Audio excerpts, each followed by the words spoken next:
bandiraɓe sehilaɓe musidɓe tedduɓe on calminama on juwama on jettama daawal men e nder daawe e nder nokkuji men fina tawa gonɗen ɗo koye e diwan biyeteɗo labgal commune mo Dooji e wiyetego Fago Woɗaɓe hande noon addi en ɗo ko gueɗe ɗiɗi haalirde gendiyankoye doole Sénégal e yewta mo wiyetede nafoore gaynaka ina waɗa ɗo so Allahu lamɗo jaaɓi e télé biyeteɗo Pindi TV kañen gay ɗo sababu ko Boubacar Djibril Wade Sow e bandiraɓe mum e sehilaɓe muɗum so wiyama Fago ko fulɓe so wiyama Woɗaɓe ina anda koye yesso teddugal maire commune o hono Idrissa Diop mo ganduɗa kañum ardi commune o koye diwan muɗum wona ɗum noon Idrissa Diop e conseil ji ɗi kamɓe foof ɓe calminama jowaɓe jettama Boubacar hol hitande e garɗa ɗo e ko garɗa ɗo ko holno tawirɗa ɗo holno jiiɗa ɗo bandiraɓe caggal yettude Allah e julde nelaɗo min garmi ɗo ko 1981 on saha gondumi koye babam minen gondi caggal ɗum duuɓi sappo fodde duuɓi nogas gartumi jooɗimi ɗo yette eyyi neno jooɗimi ɗo bon garmi noon ɗo diwan noon ɓooyi ɗo wonde kono noon ko ya garta tan gonnomi ɗo kesa noon ha mbaɗmi dottimi mbaɗmi ɗo wuro koɗmi ɗo caggal ɗum ari ya saaji arani amen ɗo yilade village wono Woɗaɓe wonɓe ɗo ɓe ɗum andi inde Fargo Woɗaɓe nde eyyi caggal ɗum e gonka men ɗo kam min ngala hen caɗele haydara caɗele alana men ɗo bon on banggue kam min ngala hen caɗele to banggue kotki e foof eyyi tawi ko ɗum namdinɗam to banggue yewte nafoore gaynaka ko yewte nde ɓamta ko ɓamɗen ko ngol woni goho nde itte Dakar haalirde gendiyankoɓe doole Sénégal nde adde ɗo hol miijo e peeje dewɗa ha mbawɗa ittude yewtere nde Dakar gadduɗa ɗum ɗo e Fago Woɗaɓe ɗum a waɗani ko miijo bandiraɓe foof ndendi ɗon waɗa indam tan kono ko bandiraɓe foof ndendi miijo ngo wona min goto eyyi inchallah e hol fandare mon e ɗum banggue gaynaka sababu ɗen gandi gaynaka ne waɗi caɗele kono waɗi nafoore ne waɗi gartam ɓe mbima gaynaka hande foti ko waylede waɗe kesam hesmagal ɓe mbima ala gaynaka o acciɗo accano ɗo ɓe mbima gaynaka kesam hesmagal wawa wonde sababude ladde weeɓani ɗo rema weeɓani ɗo ayna weeɓani holno jiruɗa ɗum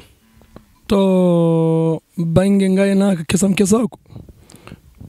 ina foti wonde te kadi mbeɗa sikki aduna gonaɗo ko toon faa kala mbo yahani henne ko Allah leltano o rema tan heddi ko ɗum namni ko jangde namni ko koɗki eyyi kono ala kulli halin ko gaynaka ka beela wayle yimɓe koɗo nde mbawa janggude kadi so ɗe gueɗe gardani hen wawa yahde eyyi e on ɗon banggue e woni gonga beele oɗon jogui juɓɓude ko fate e jangde beele aynaɓe jangguine mbawa jogade koye men janggo certa e caɗele saabu so jangde ala ko wawi wodde eɗen andi jangde nde minen min jogui sukaɓe janggoɓe kono ala hen bomin gondi eɓe foof koɓe woɗɗatiɓe amen saabu ɓe foof ɓe goni ko Dakar toon janggata minen noon ko ɗo min goni bon ya garta wono muusi fonno gaynaka ka minen min kalaten saaha fof ko yo gaynaka waɗane ko jangde clandestin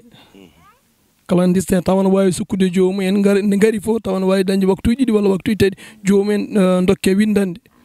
tawa noon ko des intellectuels en ganduɗa wona intellectuel citadin so woni citadin en tan addata ko caɗele saabu ɓe gowayɗam ɗon gurdam intellectuel en broussois ɗum wawi wonde yimɓe ete ƴewnede gayna clandestin so tawi wawa wonde noon so janggaka kam yahata so jangde ala fof yahata kam wawa wonde ko yaridgol keeji tan woni hen eyi won kalɗa ɗo affaire émission nafoore gaynaka émission o minen min jiiti hen koye amen no feewi e banggueji foof min jiiti hen koye amen banggueji feewi woni sababu yidde amen émission o ara ɗo ha goto foof kadi anda holko firti émission o mbeɗa andi kadi ko Allah woni balluɗen émission o mawnanima ha heeɓiɗo wadde sen dañi fartange wallede émission arɗo e ummo guila Dakar ara ɗo wona hunde wemde eyyi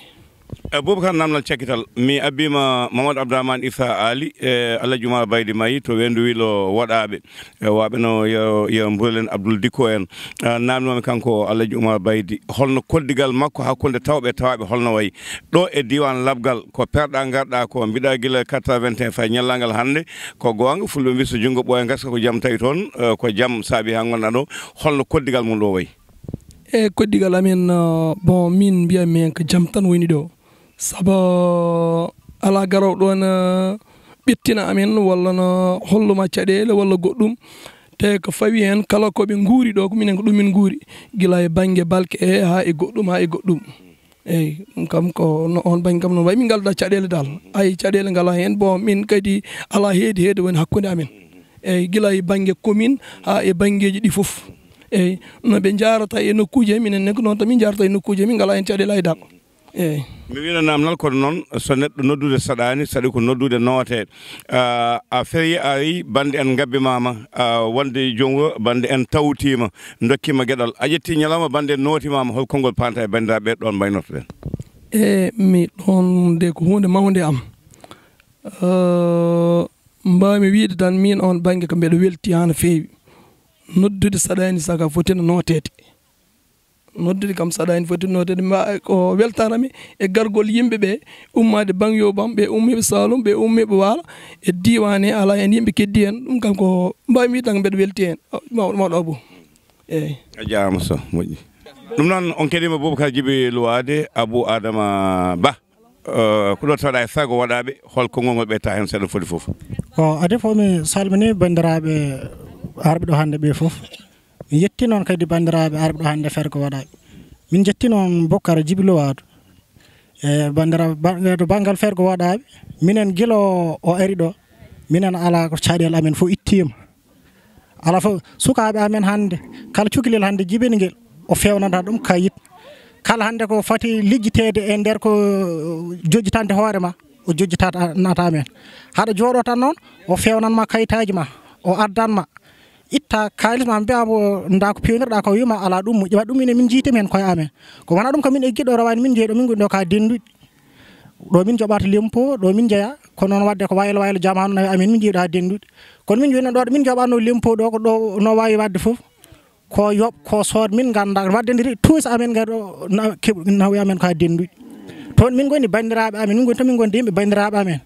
gari jotti gaddi kalis mumen mbi yo jeeye ripaas o wi ala ripaas yeyata ɗo ko ma wonnoɓe commune labgal foof ko ɓen gaddana ga hen ripaas o wadde ɗum ɗon hay ko yettere hen Allah on no fewi min beltima noon min beltinima bo no fewi e wadde kadi minen Fergo waɗaɓe mbiɗa min pofti hannde to batte amen minen tagi min poftiri hannde to batte amen min ngala to min ngala ga minen koye makko tan min cukki wiide ko wiide makko ko wi fof ko noon min mbaɗata e tagi amen kadi sukkude makko min cukkirade makko tan mbeɗa min jeeɓamo walla mbeɗa min ɗumina min cukkire makko kala ko min kollimo o fewnanata amen eyyi Allah jarama on jarama ba jarama mawɗo inde yettonde Bes Ba ñalawma hannde ñalawma Fergo waɗaɓe o mo Boubacar Djiby Louwade yuɓino hol yiyande ma kalta hen yiyande men hen ko min belti te meɗen pelliti kala ko ƴetti min ballata ɗum saabu ko darani ko ete ko darade fewnude koddigal e fewnude leñol ngol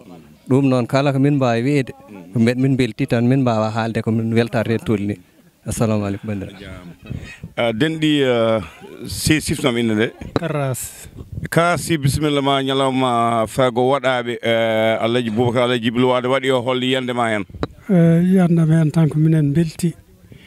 minen commune Safel ɓe jeeya ko ɓinguel sen minen noon jiidi lisdi Allah addi amen ko he jomumin kuuɗi min nani affaire makko min gari min notima hen kala ko liggi minen caggal Allah caggal minen belti e ko liggi ko ɗum tan won a jarama si taka men Abou Alaji Djiby sokhna Louwade bisimilla Louwade bisimilla ma ñalawma hannde ko ñalawma Fergo waɗaɓe ɗo e commune mo labgal gardugol Idrissa Diop ɓen calmima juumama kanko e conseil ɗi kala ummida ko Dakar hol yiyande ma ñalawma o assalamu aleykum bandiraɓe mi yetti goto fof inde mum yettode mum mi yetti Aboubacry Djiby Louwade Sow par ce que ko waɗi ko weeɓani rendinde wonko heewi ko mankuno ɗo wayat o walli heen yimɓe no feewi e faade baŋnge kayitaji e won heen ko heewi e wiide tan yo yimɓe ballit ɗum heen encore une fois no jaggodirno ɗum ni ɓe ɓeydi heen wallit ɗum pour que noon a jaama noon mataw e ngal ɗo dawal ko ɗo kan tan on jaama e gartu hen janngo e ɓaawo janngo sallah lamɗo jaaɓi siftinde bandiraɓe tan no mbiɗen ni gonɗen ɗo koye wiyetengo fago woɗaɓe e fago woɗaɓe noon no mbiɗen ni ko Boubacar Djibril Wade ngo ganduɗa ko kañum siñci ɗum ko ɗo gonɗen so wiyama fago woɗaɓe en jii nayyi en jii kotkiki en jii foof ɗum wonko haala tan ko siftinden ko yetta Allah no feewi no feewi salminde bandiraɓe e juuradeɓe so jeeɗo ñaawi ma gueɗe goɗɗe juɓɓinen taw ko gueɗe goɗɗe juɓɓinteɗe bawɗe yaade tawa ko gueɗe baɗoje fayida no feewi noon no mbiɗen ni ko haalirde gendin encore Dole Sénégal RTS e yewta wiyetende nafoore gaynaka ko kañum gay ɗo e télé men biyeteɗo Pindi TV mo ganduɗa ko télé fulɓe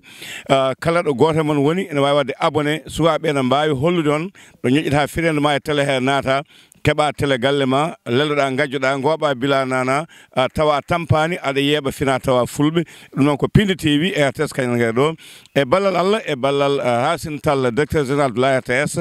e Michel Diouf mo ganduɗa kañum addaji ngo e joom gamaji mo ganduɗa darima hen donde tinna no feewi Boubacar Ba